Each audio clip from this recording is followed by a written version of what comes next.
孩只是拍了拍手，竟引得几大王子的争先抢夺。忠犬红毛24小时随时待命，哥哥只想和他贴贴，偏执姐姐把他宠成宝，甚至连疯批反派也非他不嫁。原本女孩是帝国的长公主，被誉为王室最优秀耀眼的她，却在继承皇位的前一天被至亲暗害。而当她再次睁眼，竟重生成为一个负伤的女儿希尔维亚。因为有着前世的记忆，婴儿年纪的希尔维亚从不哭闹，可这也让家人一度认为女孩脑子有问题。女孩也将计就计地扮演着傻子人设。在长大的过程中，她得知前世的妹妹和自己的未婚夫已经结婚，前世的劲敌威灵顿大公在自己死后短短几年间便已经完全控制了当今皇帝。女孩越想越不爽，连把墨水当饮料喝都没注意。父亲见状可吓了一跳，赶紧一把抱住希尔维亚，乖女儿别做傻事了哈，即便你是个猪也永远是爸爸的小宝贝的。却不知他们眼中的傻子已经预谋复仇计划很多年了。第二天，表姐露西亚早早的就来到女孩家，一见面就忍不住的和女孩贴贴。虽然所有人都说希尔维亚是傻子，但露西亚总觉得这个妹妹身上散发着一种奇特的魅力，让她无时无刻都想和希尔维亚待在一起，所以她希望女孩跟自己一起去学校玩。但希尔维亚可是曾经最优秀的女王，她可不想跟一群小屁孩过家家，她现在只想快点长大，实现自己的复仇计划。怎料露西亚却告诉她，今天有大人物也要来，威灵顿大公的小儿子亚特，听说是个超级帅的小哥哥呢。听到这个名字，女孩顿时愣住。威灵顿的小儿子亚特，看来自己等待已久的机会已经来了。接着她便同意了和表姐一起，她在模拟思考要怎么才能利用好这颗棋子呢。身为自由派的首领，这个男人光鲜的背后秘密可多着呢。一个边缘小贵族一跃成为受人敬仰的大公，靠的就是吃软饭，靠着花言巧语哄到了大贵族的千金。当然他的能力不可否认，不过记得我嘎的时候，他一儿一女已经上小学了，以他妻子估计不会再生了。而这个亚特却被流放到这种偏远小城，看来这孩子是个私生子呢。希望你不要让我失望了。很快他们就来到目的地，众人对着女孩一顿嘲讽，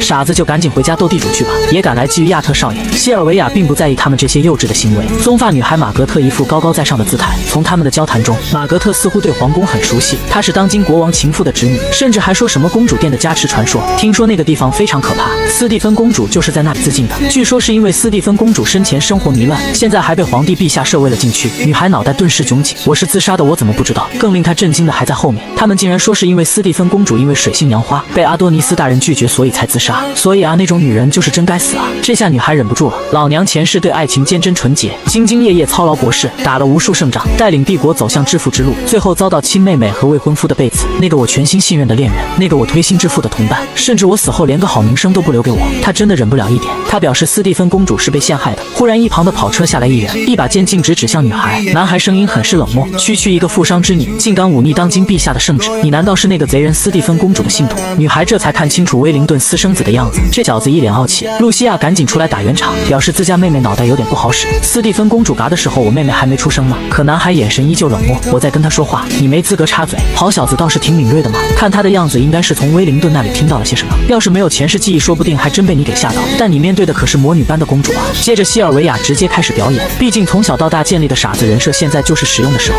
他装作呆呆的样子朝着男孩招手，我听说打是亲骂是爱，你用剑指着我，该不会是对我一见钟情吧？这一副崇拜的样子让男孩当场愣住，瓦特发什么鬼？没等他反应过来，女孩又径直的拉着他的手，表情很是撒娇。众人都在调侃傻子就是胆子大，竟敢当众调戏亚特少爷。男孩终于是受不了了，一把扯开女孩，真是逆天，我怎么会怀疑一个边缘地区的傻子？殊不知他已经成为了希尔维亚的猎物。等了6年，终于等到你这个突破口了。接着女孩就来到了当地的贵族学院，父母和哥哥皆是一脸不舍，他们不知道自家宝贝为何忽然想上学，这个学校不能携带仆人，万一受欺负了该怎么办呀？而希尔维亚之所以选择这个学校，不仅仅是为了接近亚特，更重要的是在这个拥有2000人的贵族学府，每年排名前5的学生都能进入帝都学院交流，再通过亚特接近于威灵顿，这是目前唯一的机会。忽然一旁的吼叫声打断了他的思考，听工作人员的交谈，那女孩子跟我一个寝室的，家里应该比较困难，所以自带了生活用品，而在这所学院内的都是非富即贵之人。一旁的众人们纷纷投来嘲笑的目光，正好我缺个跑腿的，你叫卡洛琳是吧？于是希尔维亚朝着工作人员就是几块金币丢去，给我拿2套最好的，能听懂吗？是最好的，别弄错了。卡洛琳一脸的感激，她觉得希尔维亚是个大好人，心里对他的崇拜径直升高。接着女孩告别了家人，开始了崭新的校园生活，而女孩父母们则是满脸欣慰，宝贝第一天就交到朋友了，果然是我们的小天使。这边的卡洛琳对女孩保证，欠你的金币以后一定会还您的。算了吧，我也不缺那几块钱，你只要在以后我需要帮助的时候帮我一点小忙就行了。现在更重要的是搞到铜徽。这个学院排名的方式就是看谁获得的铜徽更多。正好新生就有一场比赛，听说这是最容易获得铜徽的机会。接着他们找老师要了报名卡，而上面的比赛项目对于西尔维亚来说完全不要太简单。也就在这时，哄闹的人群忽然散开，女孩疑惑地抬起头，迎面而来的正就是亚特。他径直地朝着女孩走来，直勾勾地盯着女孩看。上次被他捉弄的事情，亚特回去后越想越气，没想到竟然在这里碰到他，肯定是花钱进来的，不然这傻子连入学考核都过不了。接着一把拿走女孩的报名卡，你要参加迎新铜徽赛啊，要不跟我比试比试？怎么了你这个傻子，该不会不敢吧？那干脆回家斗地主去吧。女孩面无表情，但内心已经笑开花，正愁不知道该怎么接近你，结果你还送上门来了，把我当成猎物。不知道高端的猎手都是以猎物的形式出现的吗？接着两人的比赛正式开始，比赛的项目竟然是下棋，3局2胜制。前世的自己可是顶尖的棋手，也就是说输赢全在我的一念之间，而要想将敌人玩弄于股掌之间，首先得给他希望，再让他狠狠绝望。于是女孩直接开始装傻，一副乡巴佬的样子，下棋都是在乱下。在她精湛的演技下，成功输了2局给亚特，但她根本无所谓，一枚铜徽而已，自己随时都能拿回来。可就在亚特赢了之后，他身后的狗腿子开始嘲讽女孩，就你这么个傻子也敢挑战亚特少爷？不知道亚特少爷的老师是埃琳殿下吗？听到这个熟悉的名字，西尔维亚脸色瞬间冷了下去。埃琳吗？我亲爱的妹妹，那个杀害我的凶手之一，他的棋艺还都是我亲手教的呢。既然你是他的徒弟，那么不好意思，我改变主意了，这枚铜徽给不了一点了。接着站起身来，表示接着再下一局。对面直接开始咒骂，傻子，你该不会以为迎新比赛是过家家吧？不，亚特大人误会了，我只是想和你打个赌，再比1局，若是我输了我就退学回家斗地主，但若是你输了铜徽就得归我。怎么了？堂堂埃琳殿下的高徒该不会不敢吧？还是说你害怕输给一个傻子，给你师傅丢脸呢？此话一出，男孩顿时暴怒，完全不知道这是西尔维亚的激将法。他同意了女孩的要求，老师见两人达成协议，也表示可以继续比赛。而当女孩下出第一颗棋子的时候，亚特忽然有种不好的预感，他隐约感觉到眼前的傻子身上竟然散发出一丝杀戮的气息，这种感觉只有在父亲身上才见到过。接着西尔维亚以最快的速度赢下了这场比赛，他觉得自己像个小丑，原来上次他在跟我装傻对吧？这才是他的真面目吗？好可怕的女人，那枚铜徽我迟早会拿回来的。而女孩只是转身邪魅一笑，很好，愤怒吧，愤怒会让你失去理智和判断力。好呀，亚特少爷，我等着你的反攻。也就在这时，有人来告诉男孩帝都来人了，请您现在跟我一起过去。帝都来人？难道是威灵顿吗？真是迫不及待和你见面了呢。而这边的秘密会议室内，来人并不是威灵顿，几个男人一脸蔑视，男孩的表情中竟然闪烁着惊恐和失望。他颤颤地询问父亲还是没来吗？得到的只有冷漠的语气。大公日理万机，没时间来这种偏远地区。亚特少爷不是小孩子了，会很懂事很听话的对吧？面对眼前的男人，男孩潜意识的就站在了弱小方，他很害怕会惹得对方生气。而这一幕全被门外的西尔维亚看在眼里，他得到了不少线索。老者身上的百合花是威灵顿夫人娘家的家徽，也就是说这几人都是威灵顿妻子的人。而让妻子的人给私生子送东西，只能说明估计威灵顿已经放弃了亚特，要么就是他妻子对亚特的存在很不满意，甚至已经到了矛盾无法解除的地步，或者就是他在权力和亚特中选择了权力，所以就这么当一个隐形父亲来维持他和家庭的微妙平衡。但这对我而言则是一个绝佳的机会。可怜的小亚特，就让我来帮你一把，打破这个平衡。毕竟你渴望的不就是那遥不可及的父爱吗？这样应该能给威灵顿带来不小的麻烦吧。正在女孩暗暗得意之际，却不知身后已经悄悄出现一个男人，他随手一提，便把西尔维亚给直溜溜的拎起来了。小家伙上课时间随意乱跑，还躲在校长办公室偷听。女孩挣扎半天也没用，当她抬头一看，那张熟悉到不能再熟悉的脸颊，眼前的男人竟然是利欧。女孩不由自主地叫出了男人的名字。男人轻轻放下女孩，很不解，你应该是新生吧？怎么会知道我的名字？西尔维亚的记忆如潮水般涌来，那个曾经发誓会为我流尽最后一滴血的男人，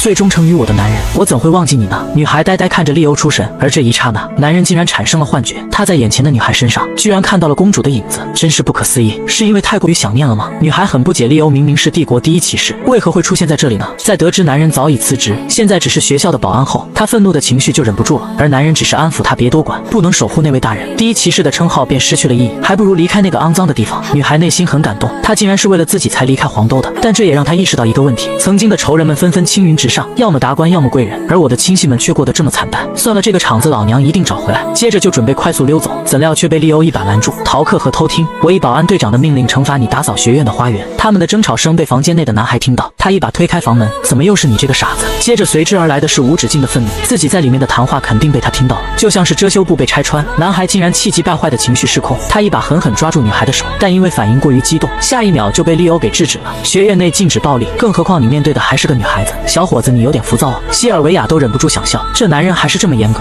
男孩冷静后赶紧道歉，这确实不是一个贵族该有的风度，但即便是这样，最后两人也被惩罚一起打扫花园。但这些女孩并不会在意，因为她已经找到了新的计划。于是在临走之际，她轻轻靠近利欧，拍了拍他的肩膀，再见了利欧，我们下次见。而就这么一幕，那种自信的气质和语气，男人的记忆扑面而来。他效力的那个主人，他在战场场上做的一切努力，只是为了听到主人那温柔的声音和那绝美的面容，和他手指轻轻拍我肩膀的触觉。他在我眼里宛如神明一般不可亵渎。利欧深陷于他无法自拔，所以即便是拼上性命也在所不辞。但那种感觉已经消失6年之久，为何会在一个小女孩身上出现2次？他很不解，他认为是自己的精神出现了问题，真是离谱。殿下您的在天之灵若是知道，肯定会笑话我们吧。直到他和同事说了惩罚希尔维亚和亚特的事情，同事把希尔维亚迎新比赛的棋谱给男人看了后，他的瞳孔瞬间放大。这种棋风只有殿下才能做到，如果1次2次是巧合，那么3次4次呢？男人的手在不停颤抖。这个胖乎乎的小女孩，那种奇妙的眼神，难道她是殿下遗留的孩子？实在是太像了。当这个念头出现后，利欧顿时找到了生活的意义。殿下您放心，我一定会为您守护好她的，即便这只是我的幻想。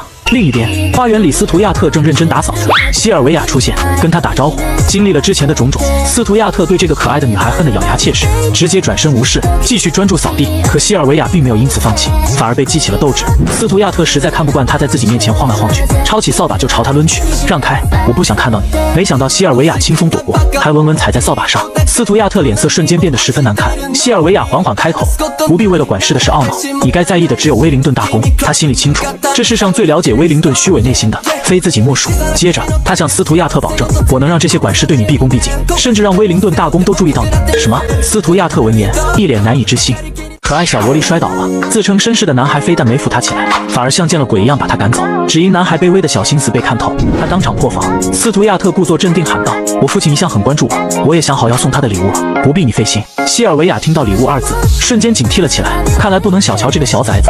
下一秒，斯图亚特随手将扫把丢给希尔维亚。希尔维亚虽然有些手忙脚乱，但也还是接住了。他寻思着，为了复仇，绝不能让斯图亚特轻易和威灵顿搭上线。正千头万绪时，斯图亚特丢下他跑远了。希尔维亚看着身后一片狼藉，当场傻眼。这时，利欧的声音在身后响起：“希尔维亚同学，你的花园打扫好了吗？”在利欧无情的监督下，他将花园打扫干净，已经是晚上。希尔维亚累得腰酸背痛腿抽筋，整个人瘫在了床上，靠卡洛琳的马杀鸡缓慢恢复中。希尔维亚低声嘀咕，手法虽然比不上利欧，但也……卡洛琳担心他明天没法好好上课，希尔维亚却满不在乎，毕竟这幼儿课程他闭着眼也不会出错，但还是随口问了句：“明天都有什么课程？”卡洛琳认真掐着手指数，有诗歌、马术、绘画。卡洛琳说到绘画，顿时眉飞色舞，这可是维尔学院最出名的课程之一，每年学院的画展头名还能拿到铜徽。当年威灵顿大公也是从画展脱颖而出的。经卡洛琳这一提醒，希尔维亚想起就是当年维尔学院的画展，威灵顿所绘的秋丰收吸引了财政大臣的注意。他询问威灵顿所绘之画的意义，威灵顿解释道：“画中之人是他的祖父，辛苦耕作，风雨不辍，但1年的收成却要尽数缴为农税。秋季是丰收之际，却也是农人的伤心之际。财政大臣欣赏他的见识和才能，将画带回帝都，请求大帝降低农税。威灵顿因此名扬帝都，进入帝都学院。”希尔维亚顿时联想到斯图亚特，猜想他大概会东施效颦。与此同时，男生宿舍里，斯图亚特正盯着手中的颜料和若有所思。从出生起，母亲就时常跟他说起父亲的事，对他寄予厚望，希望他成为跟父亲一样厉害的人。斯图亚特的心理逐渐扭曲，他认为通过跟父亲同样的方式得到荣誉，才能说服自己身上跟父亲流着同样的血，他也是父亲的儿子。小女孩为了早日复仇，居然在绘画课上演起了小疯子，结果却惨遭小跟班报复。绘画课开始，美术老师在台上啰里吧嗦，希尔维亚根本无心听讲，小脑袋转来转去四处张望。突然，他眼睛一亮，锁定了目标斯图亚特。此刻斯图亚特正专心画画，希尔维亚趁老师不注意，蹑手蹑脚，悄无声息地溜到了斯图亚特的身后。他紧紧盯着斯图亚特的画，果然和他料想的一样，表面的画下藏着秘密。你在画什么？希尔维亚故意扯着嗓子大喊，同时小手猛地扯掉上面的画布。你干什么？斯图亚特瞬间火冒三丈，一幅威灵顿大公的肖像画露了出来，下方还有一行字：致父亲詹姆斯·威灵顿。希尔维亚不屑冷笑：你果然想模仿威灵顿在画展上出名，还想把画送给他。斯图亚特被戳中心思，满脸通红，急忙站起来挡住画，与你无关。老师听到动静，转过头大声呵斥：希尔维亚同学，不许妄议威灵顿大公。然而希尔维亚哪肯罢休，他攥着画布在教室里左躲右闪，别做白日梦了。斯图亚特，威灵顿根本不喜欢绘画，也不是那种会沉浸在回忆里的诗人，他就是个满肚子阴谋诡计的家伙。这话一出，全场震惊。斯图亚特冲过去夺回画布，怒吼道：你懂什么？斯图亚特恨透希尔维亚，恨他一次次将自己仅存的那点尊严狠狠踩在脚下，但此刻他什么也没再多说，只是默默转身离开了教室。其实希尔维亚是故意的，因为只有下猛药才能让斯图亚特看清现实。斯图亚特的小跟班们见状，气得眼红，一心要为老大报仇。傍晚，小跟班趁希尔维亚落单，骗他说杰罗姆老师找他，强行把他带走。希尔维亚早猜到他们的意图，决定将计就计。很快，小跟班把他带到4楼漆黑的空教室，刚到门口，两人就变脸。眼露凶光。西尔维亚只感觉背后突然袭来一股大力，还没等他反应过来，就被狠狠地推进了教室。紧接着，砰的一声，教室门被重重地关上了。西尔维亚见状，立刻哇的一声大哭起来：“你们要干什么？放我出去！”小跟班们却在门外冷嘲热讽：“你不是很厉害吗？还敢和斯图亚特大人作对？现在害怕了吧？”5岁小萝莉被关进小黑屋，可她非但不急着出去，还满脑子盘算着让自己看起来更惨烈。为了替斯图亚特出口恶气，小跟班们把西尔维亚关进了小黑屋，便头也不回大步离去。殊不知，这一切都在西尔维亚的掌控中。西尔维亚本想着将计就计，让杰罗姆老师亲眼目睹自己凄惨的受害人模样，继而要挟斯图亚特答应他的条件。可没想到这两个小家伙脑子太笨，关小黑屋这种手段实在是太幼稚了。看来还是要自己弄几道伤口出来，布置出一个惨烈的案发现场。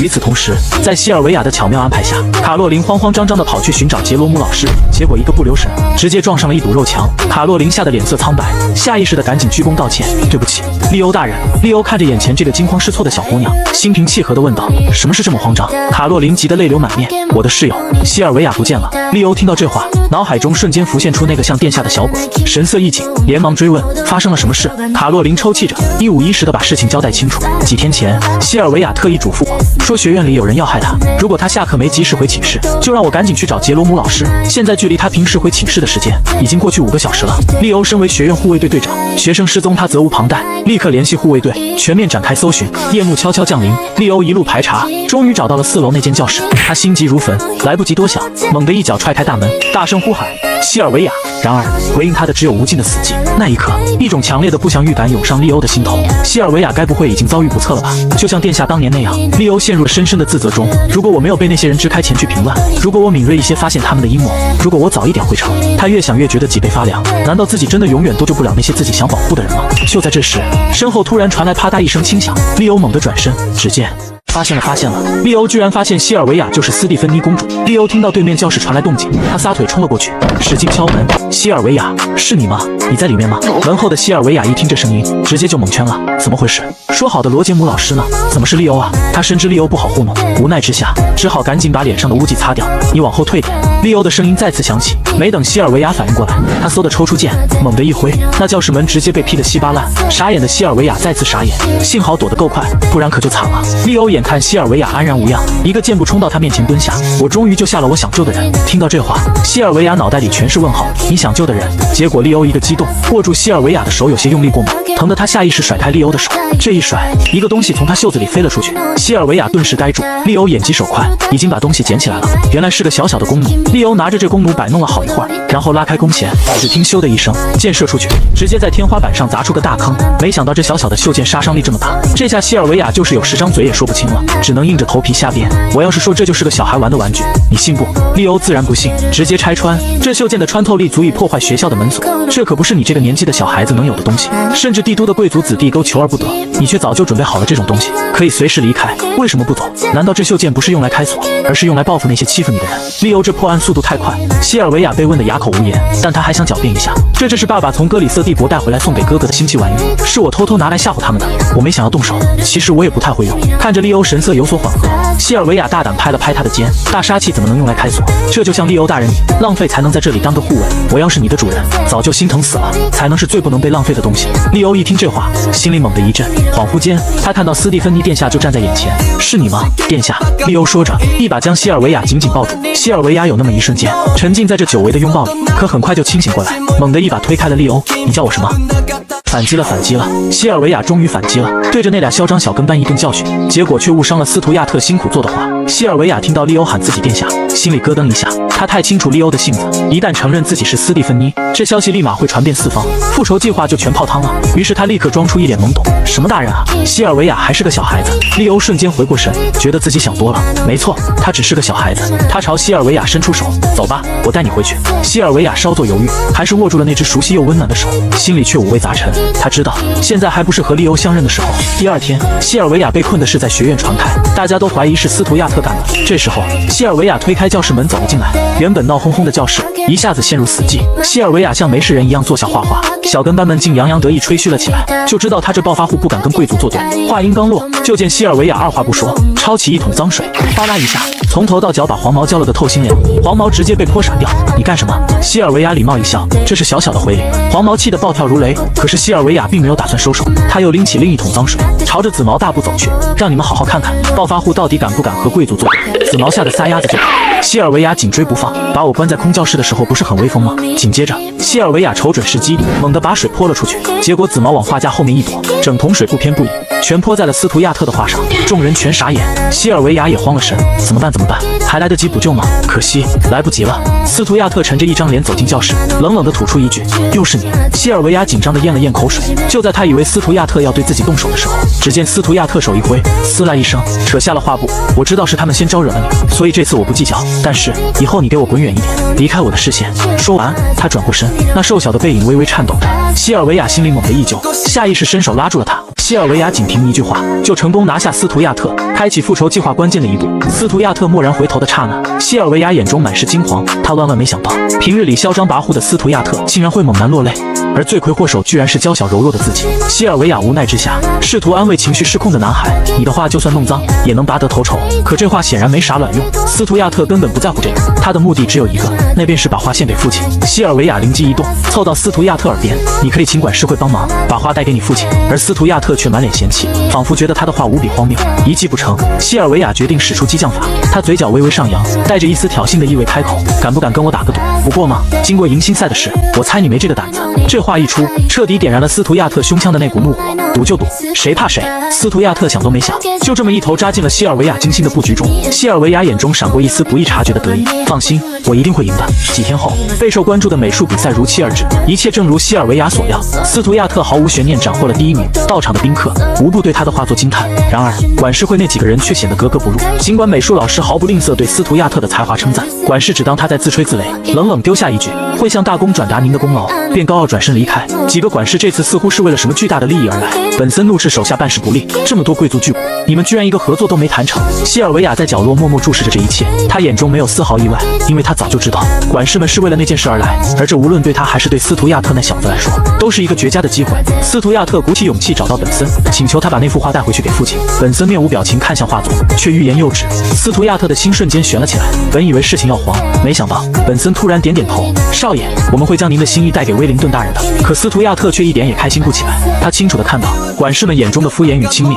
他们根本不在乎他的话，也从未把他放在眼里。这一刻，他彻底认清一个残酷的事实：在父亲眼里，我无足轻重。西尔维亚见状，上前毫不留情补一刀：“你父亲只会把心分给有用的人，而你目前对他而言……”还没等西尔维亚说完，斯图亚特便苦笑接过话茬：“目前我只是个一无是处的废物，是吗？”西尔维亚微微颔首：“难得你有这样的觉悟，不过你也别灰心，我可以让你变得有价值。”为了得到父亲的认可，斯图亚特竟接受了死对头的帮助，不曾想对方只是在利用他完成复仇。斯图亚特试探性询问西尔维亚的计划，西尔维亚只是笑笑不语。斯图亚特顿时后悔，差点信了一个小傻子的鬼话。可回想起这小傻子之前的所作所为，加上父亲有可能无视的态度，斯图亚特咬咬牙还是答应了合作。西尔维亚见他同意，立刻提出条件，事成之后要斯图亚特带他去帝都。斯图亚特一怔，本以为他会狮子大开口，没想到只是想去帝都见见世面。殊不知，这正是西尔维亚复仇计划的开端。他要借斯图亚特接近那些前世害过他的家伙。斯图亚特没多想，爽快应下，然后催问计划。西尔维亚却两眼放光，兴奋地提议先搞个宴会，开心一下。斯图亚特差点气炸。几天后，斯图亚特加以给孤儿院捐钱为名，举办慈善拍卖会，到场的宾客寥寥无几，拍品也普通的不能再普通。看着那些管事一脸嫌弃的模样，斯图亚特终于忍不住冲西尔维亚发火：“就这些破烂，能让我父亲对我改观？我父亲经手过国王的冠冕，皇后的项链，救济过无数难民，会看上这鎏金怀表拍卖会吗？”斯图亚特急得不行，西尔维亚却一脸淡定。他起身想结束闹剧，却被一把拉回。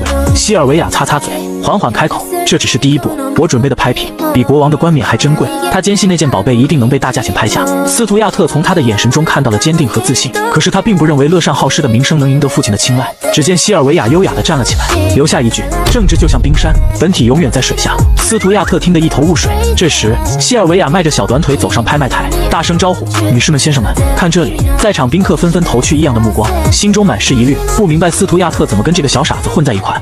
明明是一幅残破不堪的画作，起拍价竟要1000万。更离谱的是，居然有人愿意花6000万拍下。西尔维亚扯下的相当于斯图亚特的遮羞布，斯图亚特从未觉得如此丢脸过。西尔维亚口中价值连城的拍品，竟是自己被毁掉的画，现场的嘲笑声更是此起彼伏。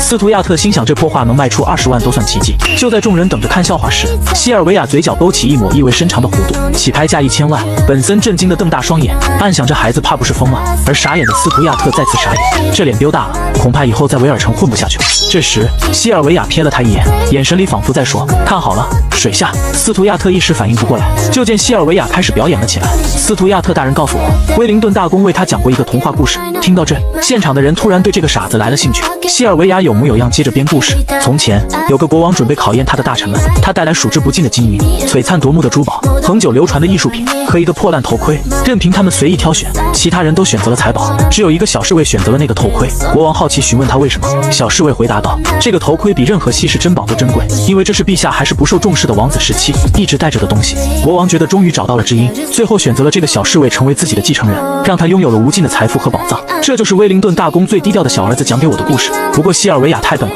不懂这个故事的意思。是不是威灵顿大人手中有一份宝藏，在寻找那个懂他的人？可究竟谁是懂他的人呢？亲生骨肉的大作，心腹管家的到来，西尔维亚直接把话挑明，这就是威灵顿大公的诚意了。话音未落，整个会场沸腾了，贵族们争相举牌，最后被2名贵族共同以6000万拍下。本森当场惊掉大下巴，6000万相当于维尔城60年的税收了。政治这东西果然被西尔维亚玩得明明白白，冰山之下的东西从未改变，底层贵族向上攀登的野心，富豪巨贾对权力的追逐，政客们渴求的赤裸裸的金钱支持，以及那虚伪可笑的所谓体面，这就是西尔维亚敢于用一幅被毁掉的画玩弄所有人的底气。然而斯图亚特却百思不得其解，大家为什么听了故事就开始一掷千金？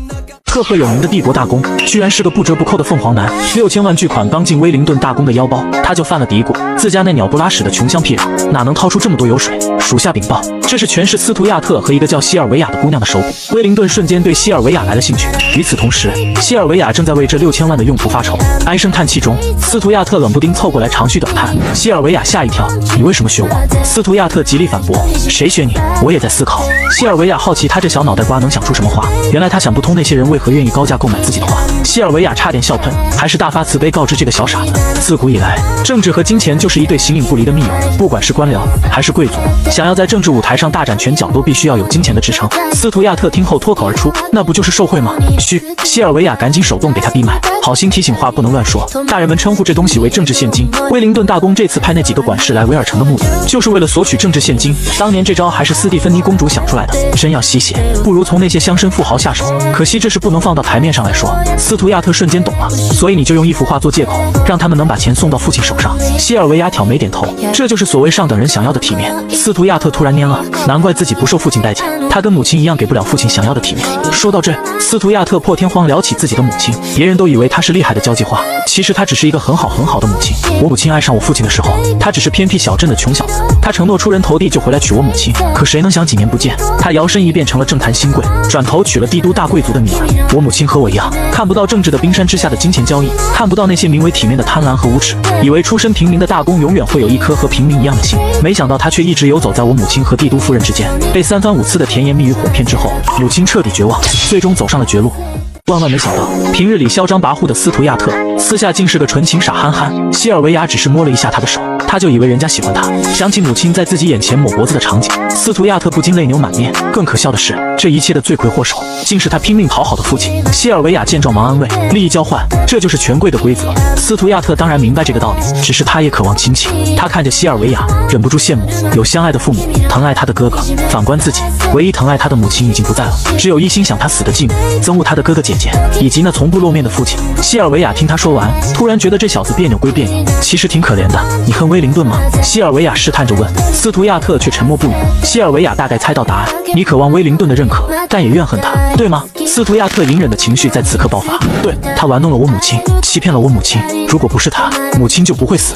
你肯定觉得很可笑，一个连政治现金都不知道的乡下小子能获得现在的身份地位，明明多亏了他，可我就是怨恨他。我早就发誓要变得比他强大，让他跪在我母亲坟前道歉。斯图亚特抹了把眼泪，梗着脖子说，你要去告密尽管告吧。没想到西尔维亚只是轻轻拍了拍他的肩，夸他有志气，说着直接拉住他的手。这个世界一切关系都是利益交换，只要你能给我利益，就算你毒神我也奉陪。斯图亚特突然问道，你想要什么利益？西尔维亚一时间不知该如何回答，毕竟总不能说为了复仇。就在他绞尽脑汁边谎话的时候，斯图亚特耳根瞬间烧了起来，猛地抽回手。我其实猜到了，但我不喜欢你这种类型的女生。说完头也不回的逃跑，留下西尔维亚站在原地哭笑不得。西尔维亚为了见前世的老朋友阿西里，居然参加斯图亚特无聊的生日宴。西尔维亚快要被这复杂又精美的礼服勒得喘不过气。他之所以要遭这罪，还要从3天前说起。斯图亚特突然送给他一套精美的礼服，西尔维亚满心狐疑之际，斯图亚特却傲娇地邀请他参加生日宴。3天后我生日，那可是我父亲派人给我举办的宴会，还要安排我拜师呢。西尔维亚只是敷衍点了点头，好，知道了。回过神才问道，拜师？拜什么师？斯图亚特得意地炫耀，父亲请来了名动画坛的宫廷画师阿西里，做我的家庭教师。阿西里。西尔维亚听到这熟悉的名字，立刻答应参加斯图亚特的生日宴，只是有个小要求，恳请让他见那位阿西里大人。斯图亚特无法理解一向野兽派画风的西尔维亚竟然也对绘画感兴趣，但他还是耐不住西尔维亚的软磨硬泡，最终答应了他。西尔维亚换上精致的连衣裙，斯图亚特眼睛都看直了。这个小傻子穿上我准备的衣服，勉强算是有点可爱。没等他回过神，西尔维亚就一把将他拉住，快不留心往宴会厅跑。他迫不及待要见到阿西里，毕竟是那个常年混迹宫中的人，也许会是解开真相的导火索。当初阿西里答应为斯蒂芬妮画下加冕礼，只是那幅画最终没有完成，因为他被那几个人杀死在加冕礼的前一夜。那一晚他派阿西里去加冕礼堂踩点，也许看见了什么。西尔维亚心想，要是能把阿西里留在身边，复仇就更有把握。这时身后的斯图亚特莫名心情不爽，他明显感觉到西尔维亚醉翁之意不在酒。片刻后，本森宣布斯图亚特少爷生日宴开始。威灵顿大公虽然不能亲至，但亲自为少爷准备了礼物，说着他示意手下把礼物端上来。这是大公专门为您定制的颜料，尤其蓝色是用珍贵的蓝宝石研磨而成的。斯图亚特颤颤巍巍地接过那瓶蓝色颜料，他心里一阵难受，果然父亲连他蓝宝石过敏都不知道。就在这时，西尔维亚看出他的不对劲，故意弄出声响，提醒他利益交换而已，让他别入戏太深。见到了，西尔维亚终于见到了前世的第2位故人阿西里，只是他不再记得他了。在西尔维亚的提醒下，斯图亚特瞬间清醒，没错，这只是利益交换而已。现在我的价值虽微不足道，但将来注定能给他带来更多利益。斯图亚特在众人面前郑重的承诺，从今往后我会更加努力，不辜负父亲对我的栽培。这话一出，顿时引起满堂喝彩，就连向来瞧不起他的本森都对他刮目相看。斯图亚特像个讨赏的小屁孩望着西尔维亚，西尔维亚刚要露出赞许的微笑，小红毛经过他身边故意撞了他一下，西尔维亚一个踉跄跌坐在地毯上，小红毛已经冲到斯图亚特面前，小嘴巴巴地开启了彩虹屁模式。你没事吧？斯图亚特紧张地向前半步，西尔维亚抬眸一个眼神提醒他不要急躁。斯图亚特瞬间心领神会，立刻恢复成优雅从容的贵族姿态。你没事吧？西尔维亚微笑着表示没事。小红毛见两人如此要好，顿时眼红，试图在斯图亚特面前诋毁西尔维亚，没想到才说出一个字，就被斯图亚特勒令闭嘴。就在这时，本森的声音穿透喧闹，各位来宾静一静，让我们有请前宫廷画师阿西里。勃朗克男爵，气质非凡的阿西里一登场，现场一片沸腾。西尔维亚难掩内心的激动，阿西里，真的是阿西里。不过此刻你那双被神赐福过的眼睛，大概认不出我了吧？不过没关系，这一世就让我们重新认识一下吧。为了查清斯蒂芬妮大人的死亡真相，赫赫有名的宫廷画师甘愿成为仇人之子的家庭教师。诸位，初次见面，我是阿西里。阿西里缓缓走进斯图亚特，未来我将担任你的家庭教师。说完便取下脖子上的项链，作为见面礼送给斯图亚特。斯图亚特有些受宠若惊，这太贵重了。小红毛瞧着都替斯图亚特高兴，殊不知这项链背后的意义，这是我刚成为宫廷画师时斯蒂芬妮殿下赐给我的，希望你能珍惜它。斯蒂芬妮是个竞技话题，现场顿时一片沸腾。这个阿西里分明想让斯图亚特大人难堪，没想到斯图亚特竟欣然收下。一方面为了西尔维亚，他很崇拜斯蒂芬妮殿下，肯定很想看看；另一方面父亲根本不会在意他收了什么。斯图亚特笑着感谢阿西里，并表示自己非常喜欢。阿西里也没想到他竟然一点都不生气，毕竟这种场合送他父亲死对头的信物，只是可惜了，那个人的儿子不配喜欢斯蒂芬妮大人的东西。而一旁的西尔维亚仿佛洞悉了一切，阿西里看似随意的赠礼，分明是在试探威灵顿家族对斯蒂芬妮的态度。西尔维亚有理由怀疑，他来做这个家庭教师是为了查出威灵顿和斯蒂芬妮死亡的关联。这时悠扬的乐曲响起，小红毛主动邀请斯图亚特跳第一支舞，斯图亚特却毫不犹豫地拒绝，抱歉，我有事。目光扫过宴会厅，您要去陪伴阿西里大人吗？小红毛气得直跺脚，不，我只是得帮某个麻烦鬼牵线搭桥而已。小红毛瞥了眼躲在柱子后的西尔维亚，后者正目不转睛盯着阿西里，他恨得咬牙切齿，不明白为何斯图亚特会将西尔维亚引荐给阿西里，嫉妒如毒蛇啃噬心脏。小红毛猛地叫住了斯图亚特，按帝都风俗，该请长辈以玫瑰纯露表敬礼，正好我从帝都带了玫瑰纯露。小红毛想利用玫瑰纯露离间西尔维亚和斯图亚特的关系，只见他掏出一瓶香粉，这玩意儿除了香，还有一个最大的特点，能让人拉肚子。帝都的夫人们可都用这玩意儿来保持身材，只要阿西里喝下这玫瑰纯露，就一定会拉肚子的。那么西尔维亚就休想靠近斯图亚特大人。阿西里万万没想到，一个5岁小萌娃居然知道自己最早期的作品，更没想到他竟是作品原型的本人。斯蒂芬妮大人的转世，小红毛把下了猛料的玫瑰纯露递给斯图亚特，斯图亚特毫不犹豫地接过这份好意，浑然不知这背后隐藏着小红毛的恶意。另一边，西尔维亚正怀揣着一丝紧张与期待，小心翼翼地朝着阿西里靠近，却忽然被一只小小的手掌拦了下来。斯图亚特打算亲自带他去认识阿西里，西尔维亚一脸茫然，就见对方递给他一杯饮料，你不是很在意那个阿西里吗？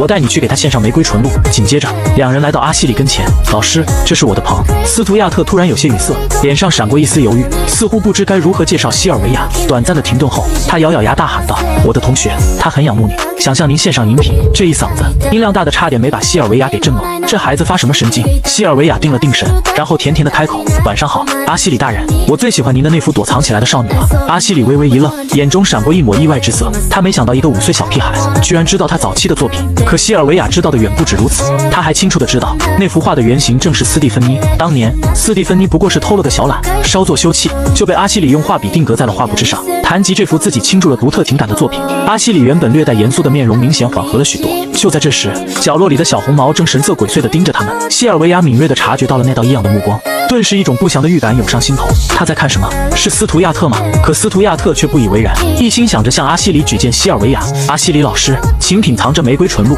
这是卡米拉夫人的侄女从帝都的蔷薇庄园带回来的。阿西里闻言欣然伸手想要接过西尔维亚手中的杯子，可西尔维亚却下意识地迟疑了一下，小手紧紧攥住杯子。阿西里见状，满心疑惑，不禁轻声反问：有什么问题吗，小朋友？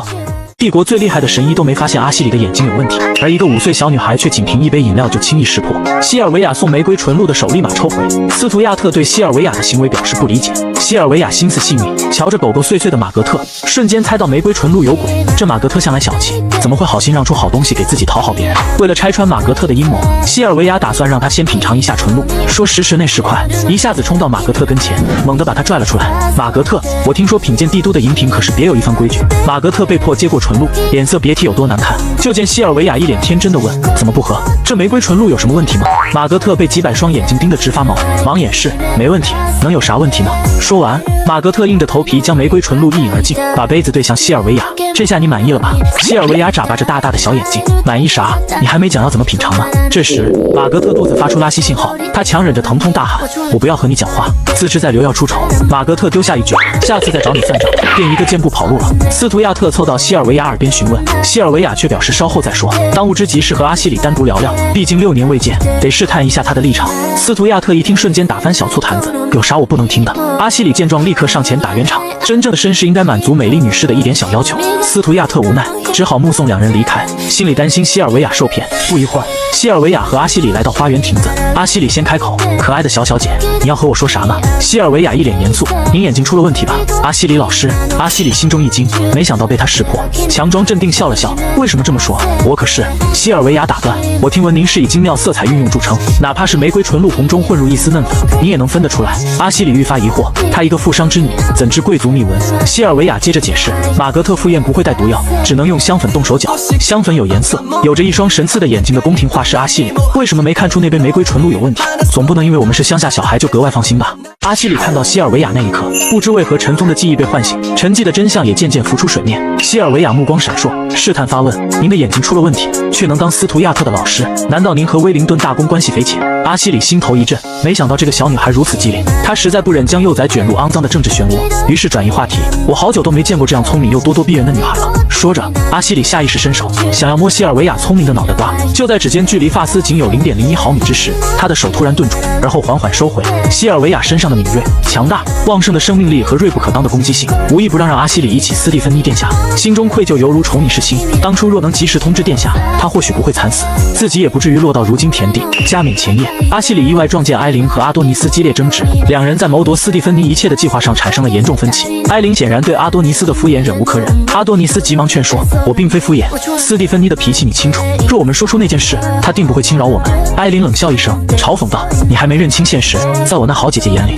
你连她粗鲁的骑士利欧都比不上，你顶多就是个花瓶。阿多尼斯一听，顿时恼羞成怒，一把将埃琳甩在地上。埃琳恶狠狠瞪着他：你怕他？我可不怕，我有底牌对付他。这时他察觉不远处有动静，猛地回头，发现一道仓皇逃窜的背影，是那个画师吗？埃琳气得牙痒痒。阿西里冒着危险想去告诉斯蒂芬妮，却终究晚了一步。从那以后，埃琳对他疑心大起，让他接连遭遇意外，好不容易保住小命，又招来了威灵顿的反复试探。你是不是还惦记着斯蒂芬妮？为了离开皇宫，也为了让威灵顿和艾琳安心，阿西里只能狠心赌毁自己的演技。如今他虽能视物，却只能辨出模糊轮廓，那些复杂的色彩更是无力分辨。阿西里本打算把这些记忆带进棺材，可西尔维亚有种莫名的熟悉感，让他不自觉想起了一切。大人的世界很复杂，小孩子乖乖听话就好。阿西里抬手一记摸头杀，却换来西尔维亚理直气壮的反驳：别忽悠我！阿西里无奈苦笑。总之，小孩子别管大人的事。说罢，阿西里缓缓跪下，轻轻牵起西尔维亚的小胖手，在他手背上落下一吻。我的小公主，日后有需要可以随时来找我。西尔维亚心中百感交集。恰在此时，路过的利欧瞧见了这一幕，他目光一凝，敏锐地联想到了斯蒂芬妮殿下。万万没想到，才刚断奶的两小只竟恶毒到下药陷害西尔维亚。幸亏利欧机智过人，当场抓住两人。利欧满心诧异，斯蒂芬妮殿下忠诚的追随者阿西里，如今竟对一个小女孩礼遇有加。他思来想去，唯一合理的解释便是阿西里也觉得西尔维亚像斯蒂芬妮殿下。利欧正盘算着找个时机和阿西里好好谈谈。就在这时，伊芙琳气喘吁吁地跑了过来，她受马格特所托，前来向利欧告状。可一见到利欧那张冷峻的脸，伊芙琳紧张得语无伦次。阿西里老师，西尔维亚要害利欧老师，在饮品里下药。利欧听得一头雾水，就见伊芙琳手忙脚乱地解释：我看见西尔维亚在阿西里老师的饮品里下药，他想害阿西里老师。利欧想起刚才两人相谈甚欢的场景，完全看不出西尔维亚要害阿西里。利欧相信西尔维亚，但是小孩子间的矛盾竟闹到下药这地步，他觉得这事得管。于是利欧不动声色试探伊芙琳：下的什么药？在哪下的？你又什么时候看见？伊芙琳一下子被问住，思索半晌才开始编故事：是马格特大人从帝都带回来的玫瑰纯露，西尔维亚就在露台上下的药，我去吹风的时候看见的。利欧越听越觉得伊芙琳的话不合逻辑，马格特的东西怎么就到西尔维亚手里？在露台下药更是不安全。正想着，身后传来一阵急匆匆的脚步声，马格特慌慌张张地冲过来，一头撞在了利欧的屁屁上，紧接着他抱头痛骂：谁不长眼，挡我的！一抬眼看清是利欧，马格特瞬间慌了神。再看一旁伊芙琳那幸不辱命的表情，他瞬间更慌了，差点忘了指使伊芙琳告状的事。如今阿西里没喝那杯饮品，伊芙琳不知情，还跑来告状。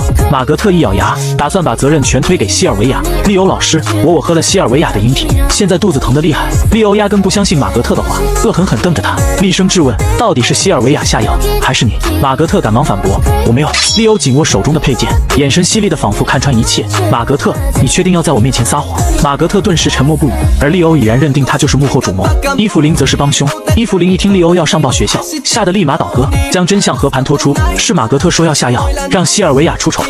马格特闻言恼羞成怒，想飞扑过去撕了伊芙琳。千钧一发之际，利欧像拎小鸡仔似的，一把将两人拎起。小小年纪就坑害同学，你们必须公开给西尔维亚道歉，再每天来我这反省，抄写校规1小时。马格特十分不乐意，可利欧一个死亡眼神杀，他立即乖乖应下，心里却暗暗发誓：今日之仇，来日必报。这时，马格特肚子不争气地闹了起来。糟糕，难道要拉裤子里了吗？他拼了命让利欧先放了自己，可利欧坚决要带他去道歉。马格特脸憋得通红，几乎快要哭出来。只要让我上厕所，我一定道歉。经此一遭，马格特苦心经营的淑女形象瞬间崩塌得一干二净。西尔维亚怀疑曾是做珍宝的4人，是前世害死自己的凶手。为揭开真相，他决定偷听阿西里和老朋友谈话。过去1个月，西尔维亚像跟屁虫般跟着阿西里学画画，斯图亚特却觉得他是想和自己套近乎。西尔维亚无语至极，称阿西里老师也很乐意单独教他。斯图亚特顿时有些慌乱，一把握住他的手腕，脸红嘟囔其他时候也能见面。西尔维亚自顾说自己有艺术天赋，斯图亚特暗自怀疑他对天赋有误解。西尔维亚却认为热烈的色彩、澎湃的激情完全展现了复仇的火焰。斯图亚特被他激昂的神情征服，最终无奈的妥协。可转念一想，又觉不对劲，思来想去得出结论：西尔维亚喜欢阿西里老师。西尔维亚随便找理由搪塞过去，其实他只是想从阿西里那套话，奈何阿西里嘴严，他一无所获。这时管家来传话，帝都有人找阿西里男爵，课要推迟。斯图亚特好奇是谁，管家说是阿西里在皇家画院的好友。斯图亚特见状提议先去吃点东西，转头却发现西尔维亚已不见。此时的西尔维亚正匆匆赶向会客厅，心想或许能得知当年遇害线索，我一定要确定事实背后的动机，看清那些藏在深层的欲望与算计，还有那些在暗处冷眼旁观的人究竟是谁。回忆如潮，我的妹妹艾琳从小就是我的小跟班，我把她当作手心里最娇嫩的玫瑰，小心翼翼地呵护着。我的未婚夫阿多尼斯则是贵族中出了名的完美男人，他优雅正直，才华出众，甚至能将他灼热跳动的心捧到我面前。还有我的侄子伊利亚，念他自幼父母双亡，孤苦伶仃，我视他如己出，细心教导他，引领他成长。我的同僚威灵顿跟他推心置腹，无所不谈，可为何他们都背叛了自己？想到这些，西尔维亚心痛如绞，恨意与痛苦交织，带着愤懑与期待，他小心翼翼地打开了那扇门。屋内，阿西里对面坐着他的老师利尔，利尔神色凝重，紧盯着阿西里质问：当年加冕前夜到底发生了什么？西尔维亚心中暗喜，果然聊到当年之事。然而阿西里却对当年的事只只字不提。丽尔着急试探，是不是看到了艾琳公主跟谁说了些什么？阿西里沉默了片刻，反问：你是以我老师身份，还是以威灵顿大公幕僚身份问的？丽尔见他依旧不肯轻易吐露实情，便威胁道：不说，威灵顿大公可不会庇护你。阿西里冷笑一声，不屑地回应：我不需要他的庇护。丽尔瞬间炸毛，你难道要在这种穷乡僻壤待一辈子吗？斯蒂芬妮公主得知最爱的妹妹和未婚夫有一腿时，竟笑着将未婚夫拱手相让。可她到死都想不到，妹妹觊觎的不是她的男人，而是她至高无上的皇位。你留在这破地方能画什么？面对丽尔的质疑，阿西里冷笑：我要画出威灵顿的傲慢，伊利亚的欲望，艾琳的嫉妒，阿多尼斯的懦弱。我要画出被权力财富掩盖的罪恶。阿西里想揭露他们的罪行，深知手敌便是威灵顿。他反问丽尔：大公会同意吗？若不是为了揭发这群虚伪的家伙，我早就随斯蒂芬妮殿下去了。听到这，丽尔只觉阿西里疯了。作为他的老师，这些话他不打算告知威灵顿大公，但他必须告诫阿西里看清现在的政治局势，为威灵顿办事，能借其力对付他人。阿西里如梦初醒，多年孤军奋战太难，他决定利用威灵顿。当年我听见艾琳殿下愿读说起斯蒂芬殿下，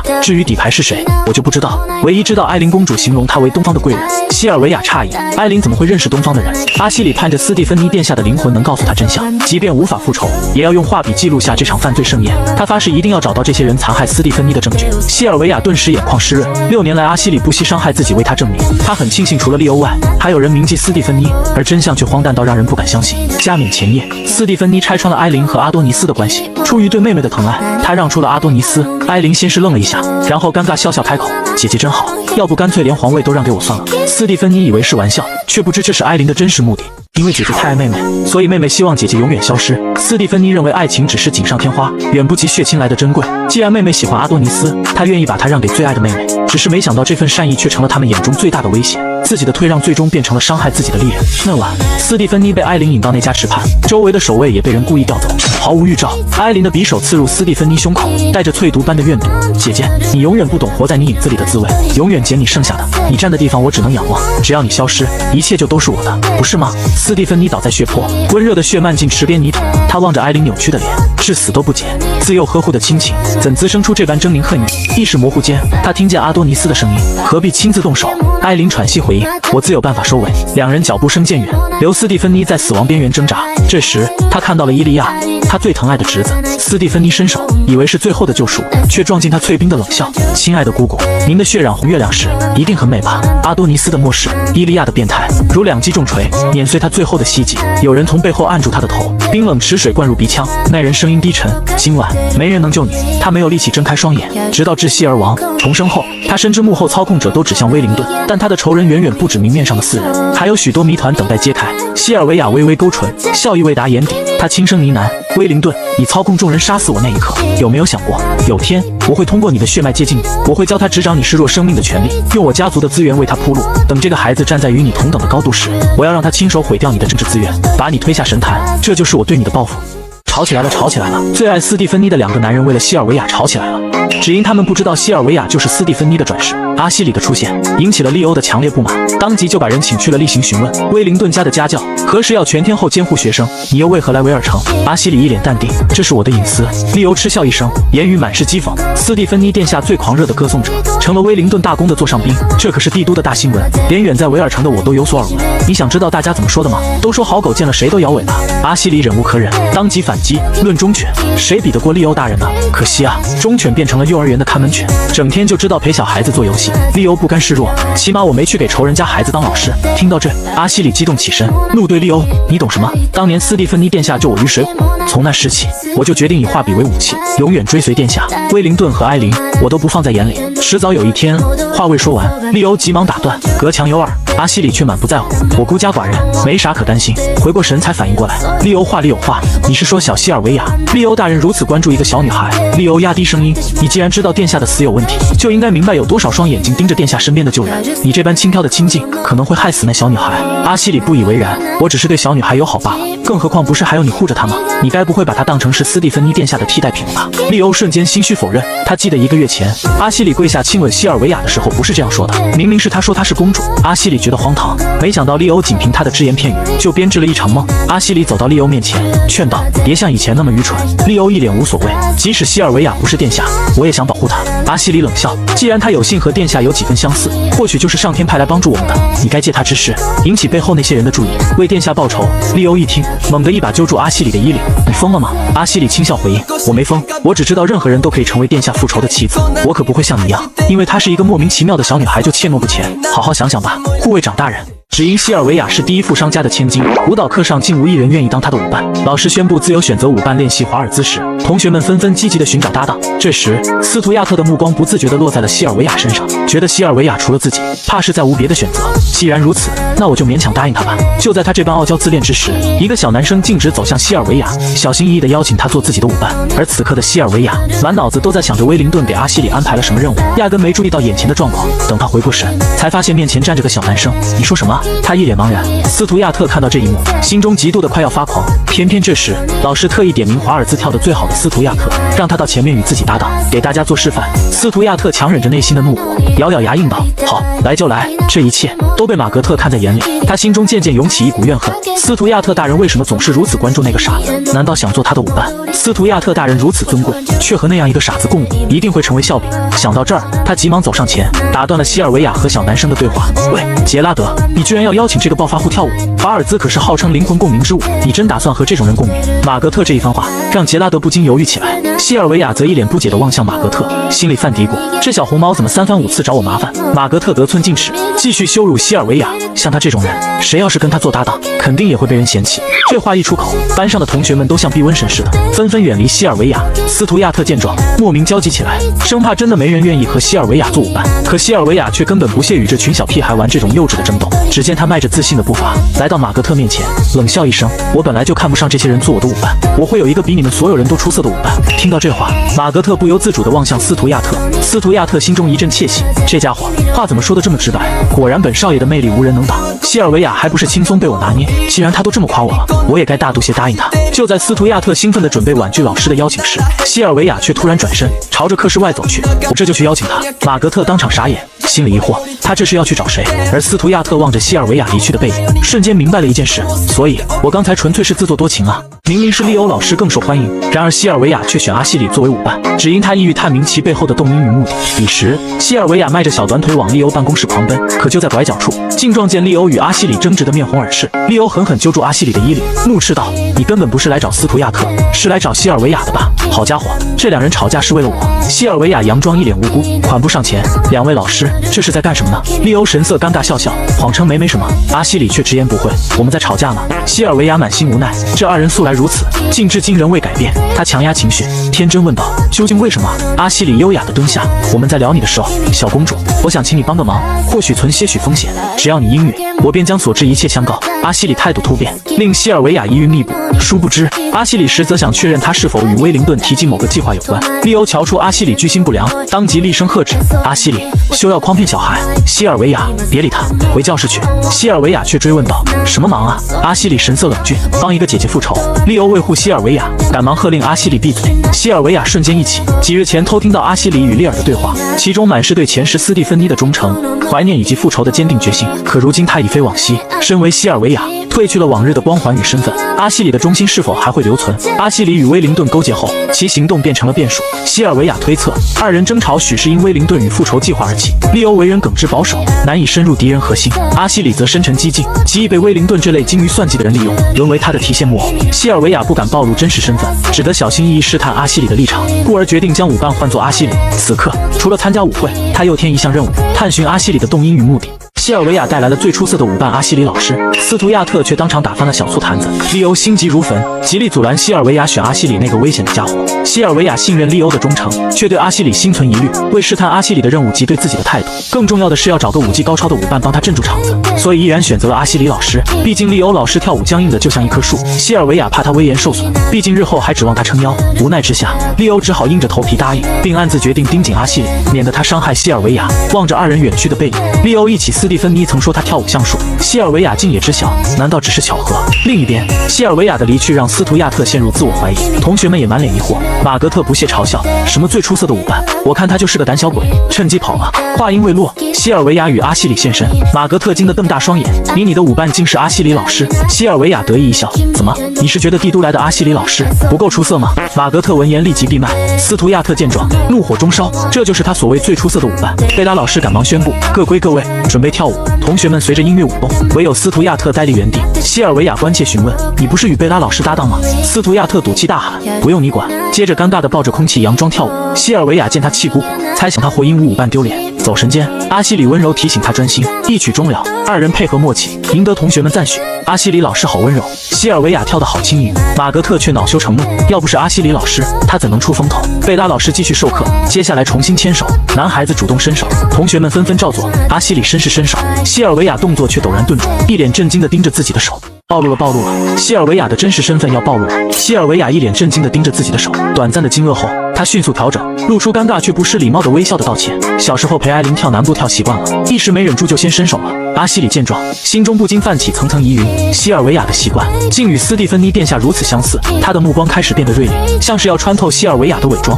直达他的灵魂深处。西尔维亚心念一转，危机或许是转机，决定借此试探一下阿西里。阿西里陷入沉思，在他心中，斯蒂芬妮殿下是独一无二的存在，宛如神赐玫瑰的唯一芬芳，恰似晨光穿透云朵，能瞬间唤醒他的心跳。而眼前这个小女孩，不过是死水中的残影，决然映不出殿下的高贵灵魂。可若是如威灵顿所说，她是艾琳的爪牙，妄图伪装转世来窃取斯蒂芬妮殿下的荣光，那她必将化作正义的利剑，毫不犹豫地洞穿她的胸膛。就在这时，西尔维亚突然开口：“对了，阿西里老师，为什么学校不许无关人员进入，您却能进来呢？难道是公爵大人委托您照顾斯图亚特吗？”阿西里心中暗笑，一下子便识破了西尔维亚在有意试探，当下决定装傻充愣，糊弄过去。聪明的小朋友应该明白，知道太多可不是什么好事。恰在此时，轻快的音乐响起，两人在这旋律中翩翩起舞。阿西里看似不经意地试探道：“上次听你说起帝都的情况，对那里似乎很熟悉，就连舞步都颇具帝都风范，倒像是受过宫廷礼仪师的细心指导呢。”西尔维亚心中猛地一紧，不过他反应极快，随口编造理由：“父亲为我请了一位从帝都退休的礼仪师。”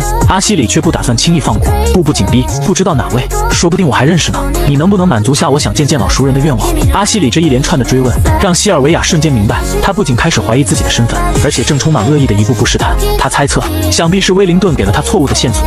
1周前，一封来自威灵顿大公的信，悄然改变了一切。信中提到，艾琳殿下的善行与美名，已如夜莺的翅膀，传遍帝国的各个角落，而西尔维亚的名字也传入了威灵顿的耳中。威灵顿在信中吩咐阿西里去查查西尔维亚是否是夜莺组织的一员。夜莺组织被视为艾琳殿下的光耀之所，他们接纳来自各地的孤儿、平民与农奴，给予庇护，传授知识与技能，将这些人改头换面后，输送进社会各阶层。从此，善良的艾琳殿下便多了一批忠诚的帮手。西尔维亚出身富商家庭，又熟知帝都诸事，精通宫廷礼仪，还隐约有着斯蒂芬妮殿下的影子。这诸多因素叠加，阿西里有理由怀疑他是夜莺组织的成员，且是带着不可告人的目的接近斯图亚特。西尔维亚所有不经意的行为习惯都暴露了他就是斯蒂芬妮殿下。然而，作为前世忠犬的阿西里愣是不相信，甚至想亲手解决了他。面对阿西里不断的试探，西尔维亚果断反击：“我爸爸说总问别人问题不回答，这样很没礼貌。”阿西里却不以为然，他怀疑西尔维亚是夜莺，故而字里行间隐匿着锋利的警告：“小孩子最好不要太聪明了哟。”以西尔维亚对阿西里的了解，他这么笑眯眯的时候，恰恰是他在生气地谋划着什么。他不禁暗自思量，或许在自己离开的那段岁月里，阿西里已然不再是忠于斯蒂芬妮的毒，或者说，他不一定会忠于这具身体里的斯蒂芬妮。念及此，西尔维亚深知还不能在他面前暴露自己的真实身份，于是灵机一动，决定把话题转移到斯图亚特身上。只见他拉着阿西里走向斯图亚特，而后他优雅地伸手邀请斯图亚特共舞。斯图亚特满脸嫌弃：“哪有是3个人的华尔兹？”西尔维亚却笑笑回应：“那不跳华尔兹不就行了？”他提高音量，大声呼喊：“大家一起来嘛！”众人听闻，顿时觉得新奇有趣，纷纷效仿。贝拉老师却敢怒不敢言，毕竟西尔维亚身旁站着的可是阿西里大人，他实在招惹不起，只能硬着头皮宣布：后半节课大家自由练习。得到许可后，同学们更加兴奋地响应西尔维亚的提议。唯有斯图亚特这个小傲娇还在赌气：“别以为你这样讨好我就会跟你跳舞。你说什么？太吵了，我没听清。”西尔维亚佯装没听见。阿西里见西尔维亚似乎格外关注斯图亚特，愈发笃定威灵顿大公所言，认定西尔维亚是艾琳安插在他身旁的一枚棋子。他觉得这维尔城之旅愈发有趣了。艾琳与夜莺究竟意欲何为，他并不在乎，但若是想打造出斯蒂芬妮殿下的赝品，他绝对不接受。数日后，阿西里受邀前往西尔维亚家的大庄园为他作画。西尔维亚的父亲指着那张金光闪耀的沙发说道：“西尔维亚一会儿就坐在那儿便好。”阿西里尴尬不失礼貌笑笑，这也许可能会个屁股吧。西尔维亚的父亲听后觉得甚有道理，遂唤来管家，吩咐道：去准备东方的丝绸，还有苏丹的羽毛软枕。就在此时，西尔维亚换好衣服，缓步走来。阿西里老师，让您见笑了。我父亲的脾气就是这样，非要买下您的一天为我作画，我实在劝不动。西尔维亚为试探阿西里，特意邀他来家中作画，未曾想竟演变成情敌见面的修罗场。阿西里表面恭敬，称能为西尔维亚作画是荣幸，心底却猜到是他怂恿父亲顾自己，明白双方都想从对方探得秘密。然而报酬优厚，他无法拒绝，笑道：我的小精灵，今日我们有大把时间独处，想必能更了解彼此。话音未落，利欧现身打趣：阿西里，你这轻佻的毛病啥时候能改？阿西里不喜利欧到来，立即冲上去跟他理论。西尔维亚却笑笑开口：利欧老师帮我良多，希望他能一起入画。阿西里嘀咕：先前也没听说还有其他人。小小姐，您的排场未免太大。西尔维亚手指一触：您这个我也没听说啊。阿西里回头发现斯图亚特躲在树后，慌乱中斯图亚特脱口而出：糟了，被发现。随后又故作镇定轻咳2声：我跟着阿西里老师来见习，才不是担心西尔维亚被欺负。三人异口同声：好好好，脸上却写满不在意。说时迟那时快，斯图亚特已经一屁股坐进沙发上，反正要画我也加入，说不定给阿西里老师灵感。嘴上大胆，行动却腼腆。他与西尔维亚保持1米距离。西尔维亚灵光一闪，问阿西里是否记得宫廷下午茶那幅画。阿西里诧异，那在他众多作品中毫不起眼，不知这小丫头何意。西尔维亚微笑提议，画一幅维尔城的下午茶，说不定时光在您笔尖施展新魔法。阿西里嘴角上扬，觉得有趣，提笔作画，想用画笔表明赝品始终是赝品，斯蒂芬妮殿下无可取代。作画耗时漫长，西尔维亚有意无意试探，坐着好无聊。阿西里老师，讲讲皇宫的事呗。阿西里却把画茬踢给利欧，利欧对皇宫也熟，你俩关系好？问他。听到这话，斯图亚特顿时醋意大发，我和西尔维亚关系也很好，皇宫的事我也知道。说着激动凑近西尔维亚，西尔维亚轻拍他肩膀安慰，我们当然是好朋友。紧接着利欧悠悠开口，如今皇宫没啥新鲜，只剩陈旧腐败。西尔维亚不必知道。阿西里，你热衷为皇室权贵作画，已然是个无趣的人了。贵族是平民如鱼肉，别靠太近，被臭味熏到就不好了。这话一出，斯图亚特下意识对号入座。哦，有臭味。西尔维亚毛打圆场，哈哈哈！利欧老师，你把斯图亚特吓到了。利欧这才改口，你还是张白纸，别被染黑了。阿西里瞧着这一幕，不禁觉着自己可笑，竟对着一个幼童产生猜忌。可他实在太像斯蒂芬妮殿下，若非夜莺刻意培养，平民怎会模仿得如此相像？只因西尔维亚的睡相跟斯蒂芬妮殿下一模一样。阿西里当场破大防，利欧却趁机骂醒他。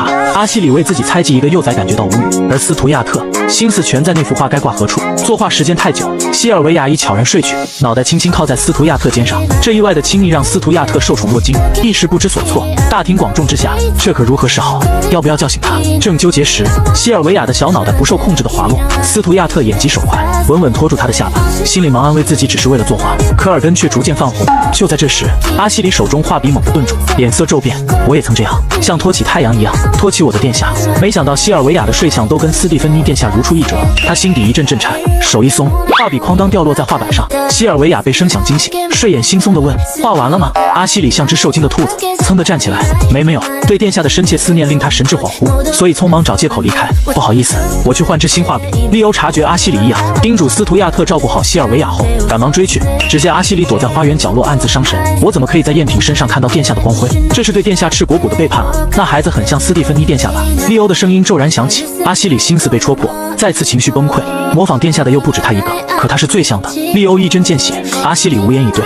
与此同时，西尔维亚醒来发现阿西里和利欧不见了，得知他们在花园后，直觉有要事发生，瞬间精神一振，抛下斯图亚特，大步流星朝花园走去。花园里，利欧步步紧逼阿西里，你不敢承认他像殿下，是因为投靠了殿下的敌人，无颜面对殿下，你这威灵顿的走狗。面对指责，阿西里急忙否认，我是为殿下复仇才忍辱负重。两人对话恰好被赶来的西尔维亚听到，他这才知晓阿西里是想为自己复仇。尽管利欧相信阿西里这套说辞，可依然瞧不起他。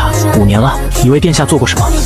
我在打探消息。阿西里的回答让利欧更加愤怒。打探消息？打探到一个小女孩头上？阿西里反驳，他在刻意模仿殿下。利欧目光坚定，那又如何？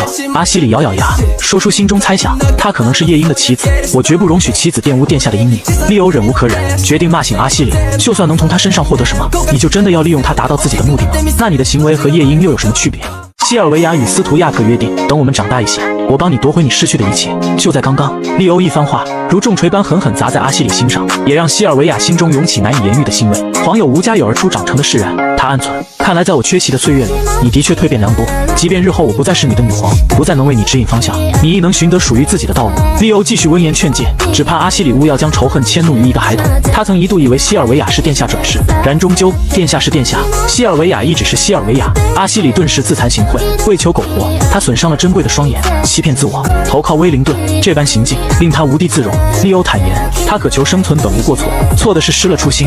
你该好好想想，自己真正想要的究竟是什么。言罢，利欧转身离去，留阿西里在原地浑身颤抖，悔恨的泪水汹涌而出，淹没了眼眶。他哽咽着唤住利欧，将那句发自肺腑的感激倾吐而出。利欧虽未言语，只报以一笑，内心却满是欣喜。前世最为忠心的两人已然和解，阿西里亦与自己和解。西尔维亚心中的巨石终于落地。恰在此时，斯图亚特寻到了他，西尔维亚却突然问道：“你恨你的父亲吗？”他的直白换来了斯图亚特的沉默。西尔维亚继而追问：“难道你对他崇拜多过仇恨？”斯图亚特不解他为何突提此事，正感无措，便听西尔维亚说：“我厌恶欺骗，只想拥有一个能说真话的朋友。”斯图亚特闻言，将内心最真实的想法和盘托出。他背叛了母亲，让我沦为私生子，这样的人根本不配做父亲，我更不会崇拜他。话音未落，西尔维亚猛地握住他的手。斯图亚特，其实你恨他，对吧？恨意积压太久，往往会让人误以为是难以剥离的情感，但恨终究是恨。再等等，等我们长大一些，你失去的一切，我定会助你夺回来。这段时日，西尔维亚对学院的人情世故已洞悉了7、8分。接下来就该进入主题了。